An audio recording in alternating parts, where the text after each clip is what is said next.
ശ്രീഭഗവാനുവാച കാമയേഷ ക്രോധയേഷ രജോ ഗുണസമുദ്ഭവഃ മഹാശനോ മഹാപാപ്മാ വിദ്യേനമിഹ വൈരിണം. ശ്രീ ഭഗവാൻ പറഞ്ഞു, രജോ ഗുണത്തിൽ നിന്ന് ഉദ്ഭവിച്ചതും അത്യന്തം ആർത്തിയുള്ളതും ഘോര പാപത്തിന് കാരണവുമായ ഈ കാമമാണ്, ഈ ക്രോധമാണ് മനുഷ്യനെ പാപത്തിനായി പ്രേരിപ്പിക്കുന്നത്. ഈ സംസാരത്തിൽ യോഗിയുടെ ശത്രുവാണ് കാമം എന്നറിയൂ.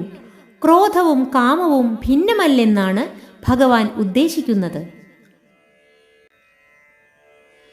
ശ്രീ ഭഗവാനുവാച കാമയേഷ ക്രോധയേഷ രജോ ഗുണസമുദ്ഭവഃ മഹാശനോ മഹാപാപ്മാ വിദ്യേനമിഹ വൈരിണം.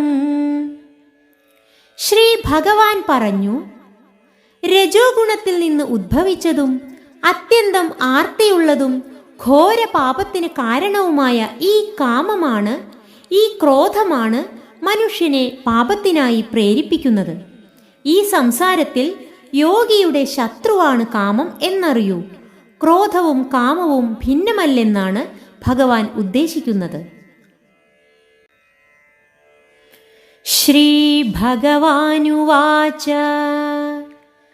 കാമയേഷ ക്രോധയേഷ രജോ ഗുണസമുദ്ഭവഃ മഹാശനോ മഹാപാപ്മാ വിദ്യേനമിഹ വൈരിണം. ശ്രീ ഭഗവാൻ പറഞ്ഞു, രജോ ഗുണത്തിൽ നിന്ന് ഉദ്ഭവിച്ചതും അത്യന്തം ആർത്തിയുള്ളതും ഘോര പാപത്തിന് കാരണവുമായ ഈ കാമമാണ്, ഈ ക്രോധമാണ് മനുഷ്യനെ പാപത്തിനായി പ്രേരിപ്പിക്കുന്നത്. ഈ സംസാരത്തിൽ യോഗിയുടെ ശത്രുവാണ് കാമം എന്നറിയൂ. ക്രോധവും കാമവും ഭിന്നമല്ലെന്നാണ് ഭഗവാൻ ഉദ്ദേശിക്കുന്നത്.